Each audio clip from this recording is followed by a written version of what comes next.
Están escuchando Sin Distancias, el programa de la UNED en Radio 3.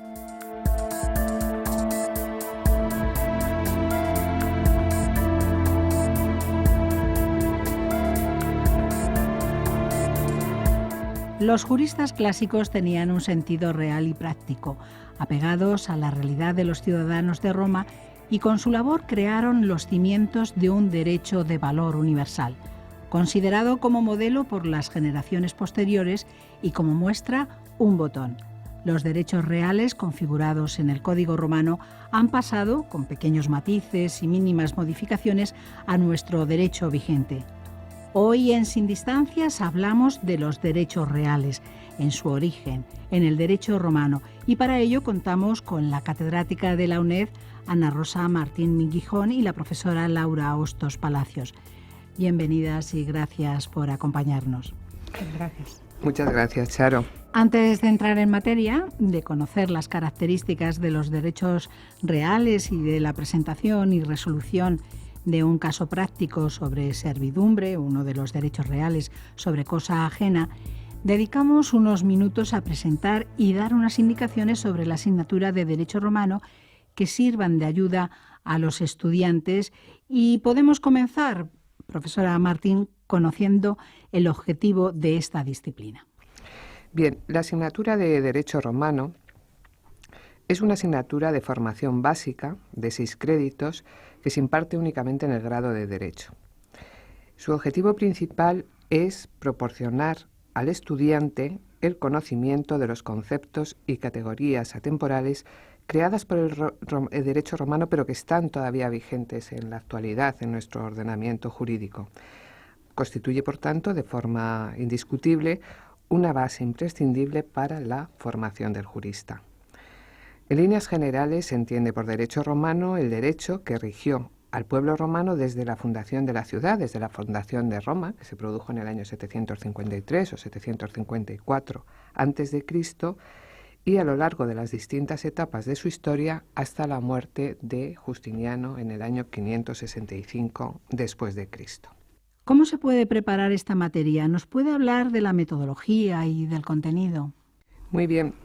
Comentarles que para la preparación de la asignatura, el texto básico que se recomienda es el de Instituciones y Casos de Derecho Romano del profesor Manuel Jesús García Garrido, que en él se desarrolla a lo largo de los diferentes capítulos tanto los contenidos teóricos como los contenidos prácticos del programa. Y en relación a la metodología que preguntaba Charo, y las actividades de aprendizaje, decir que conforme a las competencias y a las actividades formativas que se pretenden, la distribución es de un 75% de la carga lectiva de contenido teórico y un 25% de contenido práctico a través de la realización de pruebas de evaluación continuo de carácter voluntario. En cuanto al contenido teórico, señalar que los contenidos los pueden encontrar los estudiantes en la plataforma ALF y están divididos en 3 bloques temáticos. Hoy precisamente nos ocupamos del primero, el dedicado a derechos reales. Y en este punto aclarar que si bien disponen de resúmenes de cada uno de los bloques, estos no son suficientes para la preparación de la asignatura. Y para cerrar esta parte de presentación, una última cuestión muy importante, al menos para los alumnos, la evaluación. ¿Cómo se evalúa el conocimiento de los diferentes contenidos que se encuentran en los 3 bloques temáticos que nos ha comentado profesora Martín? Sí, es importante esta cuestión, es de interés para el alumno y, bueno, pues en cuanto a la evaluación se realizará mediante una prueba presencial obligatoria, es decir, lo que conocen los alumnos, los estudiantes, por el examen, que cada uno realizará en el centro asociado y, en su caso, a través de la evaluación de las PEC. En cuanto al examen, señalar que constará de 2 preguntas teóricas correspondientes a epígrafes o a subepígrafes del programa oficial de la asignatura que son de obligada respuesta, es decir, el estudiante tiene que contestar a las 2. Y la calificación de cada una de las preguntas será de 3,5 puntos. Además, resolverán un caso práctico que les plantearemos, les vendrá enunciado en el examen, con 3 cuestiones a contestar: instituciones, recursos procesales y solución razonada. La calificación es de 3 puntos. En relación a ese 25% de que les hablaba de contenido práctico, e insisto, de carácter voluntario, se propondrán a lo largo del cuatrimestre 2 pruebas que pueden consistir o bien en la resolución de casos prácticos o bien en la resolución de cuestiones teóricas. Los estudiantes que decidan optar por la evaluación continua deberán presentar una o las 2 actividades en las fechas indicadas en el cronograma de los profesores tutores, a través de la herramienta Tareas, y es importante resaltar que el formato de entrega será exclusivamente el de .doc. Si bien hemos señalado que el examen representa un 75% de la nota, dada la especificidad de la metodología de enseñanza a distancia y, como les decía antes, el carácter voluntario de las pruebas de evaluación continua, se posibilita, y esto creo que es muy importante resaltarlo, que cualquier estudiante pueda obtener la máxima calificación de esta asignatura, es decir, puede obtener incluso una matrícula de honor con la exclusiva valoración y puntuación de su examen presencial. Es decir, que aunque hablábamos de un 75% y un 25% para el caso que haga el alumno las pruebas de evaluación continua, un estudiante puede decidir optar simplemente por el examen y efectivamente puede sacar la máxima calificación. Por cierto, Ana Rosa nos hablaba antes que los contenidos estaban divididos en 3 bloques temáticos, el primero dedicado a los derechos reales que abordamos a continuación, pero los otros 2, ¿cuáles son? ¿A qué están dedicados? Sí, el segundo bloque está dedicado a obligaciones y contratos y el tercer bloque a sucesiones. Gracias por la aclaración, aunque les recuerdo que toda esta información que nos ha ofrecido la catedrática Martín se encuentra en la página web del Departamento de Derecho Romano. Y ahora sí, nos centramos en ese primer bloque temático dedicado a los derechos reales. ¿Cuál es su contenido? ¿Qué es un derecho real, Ana Rosa? Bien, procede en primer lugar una aclaración terminológica y para ello hay que precisar que etimológicamente el término real procede del término latino res, que significa cosa. Así, en este bloque vamos a estudiar los poderes y facultades que el titular de un derecho real ejerce sobre una cosa. En este punto recordamos que los juristas romanos parten del concepto material y social de la cosa como el objeto del mundo exterior que es susceptible de apropiación y disfrute por el hombre. El derecho real, por tanto, supone una relación entre el sujeto y la cosa, a diferencia del derecho personal, en el que existe una relación entre 2 sujetos. Por ponerles un ejemplo, en el derecho personal, la relación existe entre el acreedor que puede exigir el cumplimiento de una prestación y el deudor que debe realizarla. Por ello el derecho real puede oponerse erga omnes, mientras que el derecho personal únicamente puede ostentarse frente a una persona determinada, el deudor o, en su caso, el sucesor, puesto que éste va a ocupar su puesto. Pero volviendo a los derechos reales, nos ocupamos en primer lugar del derecho real por excelencia, que es la propiedad. La propiedad es el pleno dominio sobre una cosa y que predomina sobre los demás derechos reales. La fórmula legal que refleja el contenido de la propiedad es uti, frui, habere y possidere, es decir, uso, disfrute, disposición y posesión, que refleja las distintas modalidades de aprovechamiento. No obstante, el derecho de propiedad puede estar sujeto a limitaciones, que pueden ser estas limitaciones bien legales o bien por la concurrencia de otros derechos reales, como sucede en los casos de los iura in re aliena, es decir, derechos sobre cosa ajena a los que luego nos vamos a referir. Cuando estas limitaciones desaparecen, el propietario, en virtud de lo que los autores modernos han denominado la elasticidad del dominio, el propietario, recupera todas sus facultades. Una cuestión importante son las formas de adquirir la propiedad, entre las que distinguimos los modos originarios, en los cuales la adquisición se produce a través de una relación inmediata del sujeto con la cosa, con absoluta independencia de la relación con cualquier otro sujeto, y los modos derivativos, en los que se atiende a la relación con otro que pierde su derecho de propiedad al mismo tiempo que lo adquiere el nuevo dueño.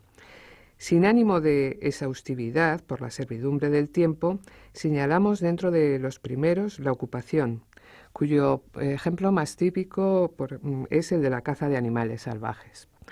Los incrementos pluviales, que tienen los fondos situados en las riberas de los ríos, el tesoro de objetos escondidos desde tiempo inmemorial por alguien que se desconoce y que son hallados por otro, que le llamaríamos descubridor, la adquisición de frutos, bien por el propietario del fundo o bien por persona distinta. Por ejemplo, una persona distinta al propietario sería el usufructuario, también tiene derecho a percibir los frutos. La especificación que se produce cuando una persona hace una forma nueva o una cosa distinta con materia perteneciente a otro. La cesión, que supone la incorporación definitiva de una cosa accesoria a una principal.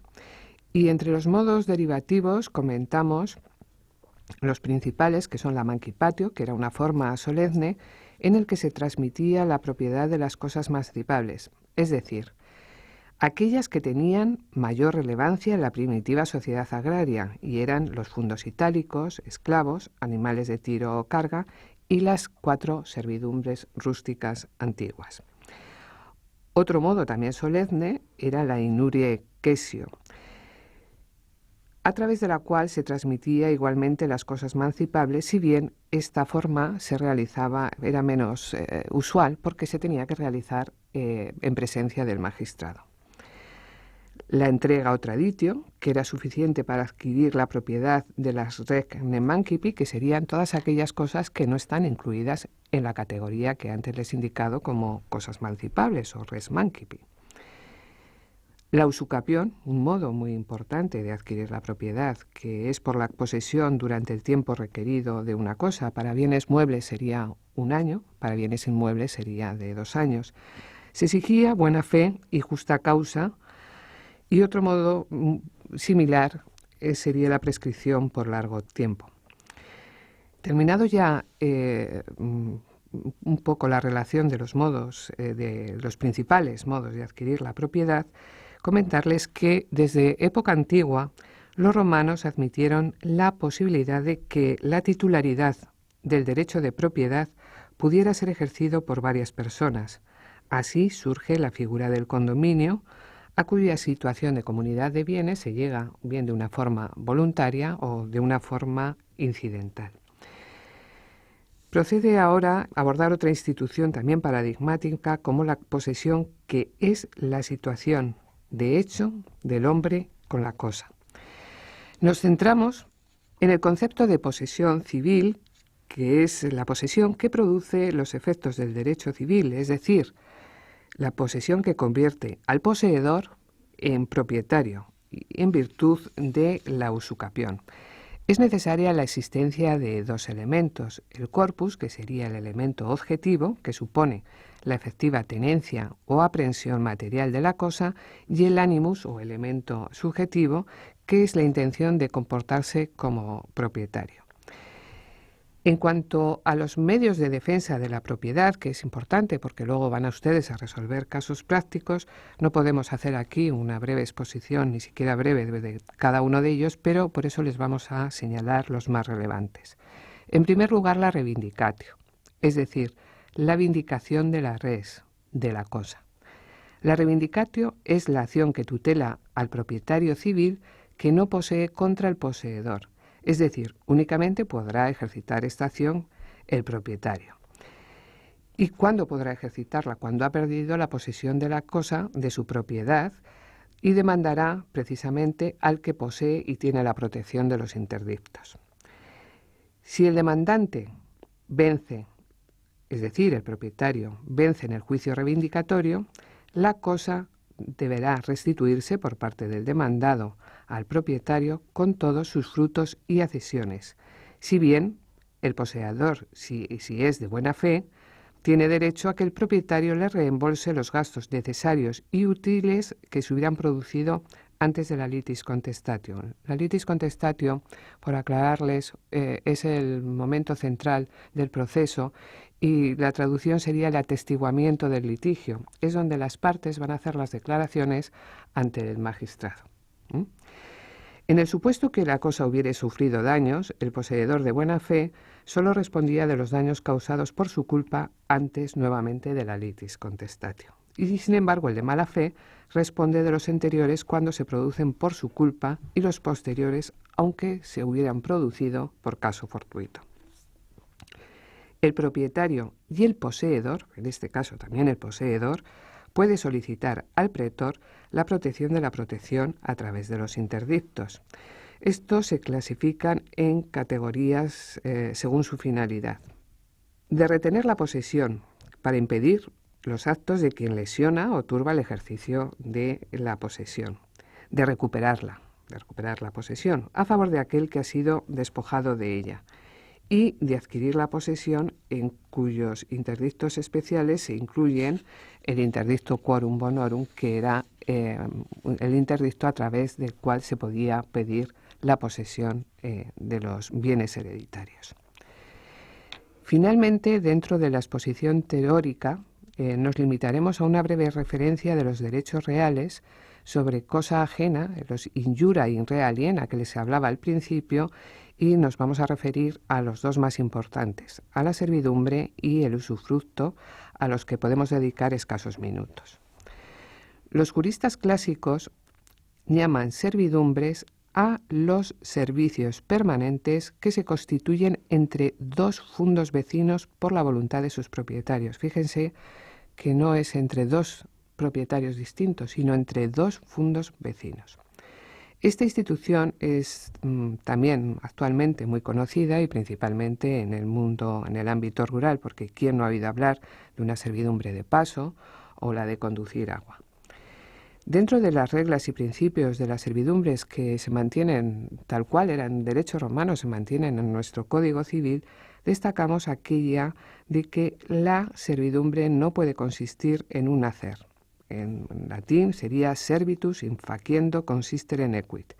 Para ponerles un ejemplo de esta regla, pensemos en que el propietario de un fundo, que llamaremos A, tiene derecho a conducir agua desde una fuente a través del fundo de su vecino, que llamaremos B. Pues bien, el propietario del fundo B, que sería el fundo sirviente, simplemente se limitará a tolerar que por su fundo se conduzca agua al fundo A, que es el fundo dominante.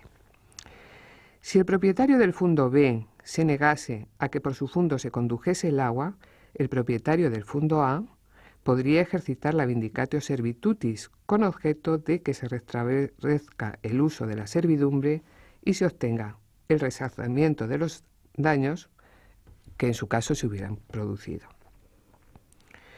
En cuanto al derecho de usufructo, consiste en el uso o tenencia de una cosa ajena y en la facultad de percibir sus frutos, si bien sin poder consumir ni disponer de la cosa misma. El titular de este derecho se llama usufructuario o dueño del usufructo, mientras que el propietario o dueño es el que tiene la nuda propietas, es decir, la propiedad desnuda, ya que no va a poder ni usar ni disfrutar de las cosas facultades que le corresponden al usufructuario. Es decir, el usufructuario tiene atribuidas facultades que veíamos al referirnos al contenido de la propiedad, concretamente el uti y el frui, y el propietario el derecho de disponer la cosa y la posesión, ya que el usufructuario es solo detentador. Como principio general, señalamos que el usufructuario debe usar las cosas según el arbitrio de un hombre recto. No puede cambiar, por tanto, el estado o situación de la cosa que recibió, aunque el cambio supusiera mejorarla. Como medio de defensa, pues una acción similar a la que disponía el titular del derecho de servidumbre. Nos referimos ahora a la vindicatio usus fructus o acción confesoria en terminología posclásica. Y ahora, tras conocer qué es un derecho real, sus características, la propiedad como derecho real por excelencia y los principales derechos reales en cosa ajena como las servidumbres y el usufructo, pasamos a la resolución de un caso práctico con la ayuda de la profesora Laura Hostos. Pero si le parece, antes de plantear el caso es conveniente dar unas indicaciones para el estudio de los casos. ¿Cuáles son los pasos, las distintas fases que hay que seguir para la resolución de un caso práctico?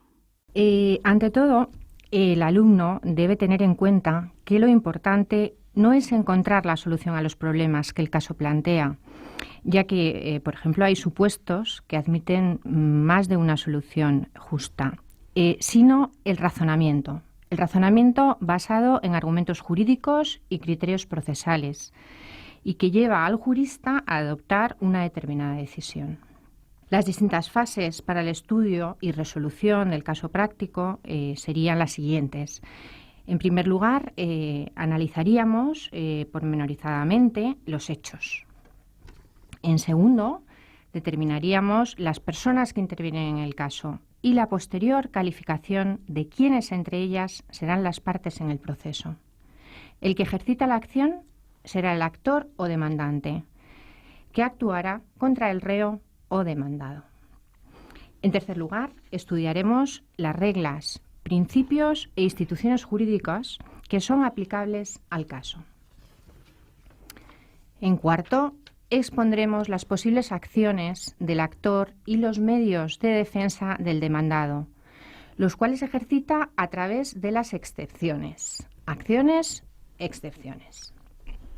En quinto, leeremos las respuestas dadas por los jurisconsultos sobre las distintas cuestiones planteadas. Y por último, daremos la solución al caso, eligiendo entre las posibles la más fundada en los argumentos defendidos y referida a las acciones aplicables. El estudiante puede defender más de una solución válida en relación con las variantes o con criterios de equidad. Pues vistas ya entonces las diferentes fases para el estudio y resolución del caso práctico, vayamos a un caso práctico, precisamente de derechos reales sobre cosa ajena, como antes comentaba la profesora Martín Guijón. Y el título de este caso práctico es Servidumbre de no levar la edificación, ¿no?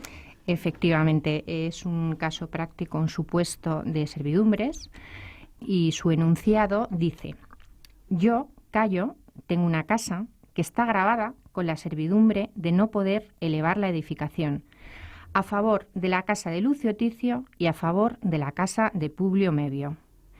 Pedí en precario a Ticio que me autorizase a elevarla, y así la tuve durante el tiempo prescrito. ¿Adquiriré por usucapión la libertad de la servidumbre? Es un supuesto que proviene de un texto de Juliano y está contemplado en Digesto 8.2.32 principio. Las cuestiones que se plantean en este supuesto práctico, en este caso, son fundamentalmente hallarnos entre dos servidumbres de no elevar la edificación, denominada en latín servitus altius non tolendi. Una a favor de la casa de Lucio Ticio y la otra a favor de la casa de Publio Mevio. Estos serían los llamados fundos dominantes. Y el fundo sirviente sería el de Cayo. Se concede en precario, o sea, se pide por Cayo en precario a Ticio que le autorice a elevar la edificación. Precario es lo que se concede en uso al que lo solicita y por tanto tiempo cuanto lo tolere el concedente. Este tipo de concesión es esencialmente revocable. Se da también la cuestión de la usucapio libertatis. Antes hablábamos de usucapión. Además del no uso, es necesario para la extinción de la servidumbre predial urbana que se dé un comportamiento por parte del dueño del predio sirviente, contrario a lo que exige la servidumbre. En cuanto a las posibles respuestas a este caso práctico, al razonamiento, a la argumentación jurídica de este caso, podemos decir que tanto Lucio Ticio como Publio Mevio pueden ejercitar contra Cayo la vindicatio servitutis. Con esta acción pretenden hacer valer el derecho de servidumbre de sus casas. Cayo opone a esta acción la exceptio usucapio libertatis, alegando que las dos servidumbres se han extinguido por el no uso, ya que ha tenido elevada la edificación durante el tiempo de 2 años, que es el periodo de tiempo que se exige de no uso para la extinción de la servidumbre. Como Lucio Ticio, tercera cuestión importante, la había autorizado en precario, recordamos que es esencialmente revocable, a elevar la edificación, la servidumbre que debía el fundo de Cayo a favor del de Lucio Ticio no se ha extinguido, mientras que la servidumbre a favor del fundo de Publio Medio sí lo ha hecho, ya que había transcurrido el tiempo necesario para que se extinguiese la servidumbre por el no uso, sin que Publio Medio realizase ningún tipo de reclamación sobre el particular. Las posibles soluciones, las que dan los juristas de la época, son Juliano y Ulpiano. Pues serían, Juliano dice que solo se podría alegar la usucapio libertatis por Cayo respecto a Publio Medio, pero no respecto a Lucio Ticio, al otro titular de servidumbre. Ulpiano, por su parte, dice que el dueño de la casa dominante, Ticio, puede utilizar contra el de la casa sirviente, Cayo, la vindicatio servitutis, para reivindicar precisamente esa servidumbre. En estos minutos nos hemos dedicado a conocer, aunque sea brevemente, algo que van a tener que estudiar con profundidad sobre los derechos reales, características, la propiedad como derecho real por excelencia y los principales derechos reales en cosa ajena como las servidumbres y el usufructo. Y hemos terminado con el estudio y planteamiento de un caso práctico siguiendo las distintas fases para su resolución. Todo ello con el propósito de ayudar a los estudiantes de esta disciplina y de la mano de la catedrática de Derecho Romano de la UNED, Ana Rosa Martín, y la profesora Laura Agustos. A las dos, muchas gracias por haber compartido este tiempo con nosotros. Gracias a ti. Gracias a vosotros. Y si quieren volver a escuchar este programa, pueden descargar el audio entrando en canal.uned.es o en el canal de la UNED en YouTube. Y también lo encontrarán en los podcasts de Radio Nacional de España.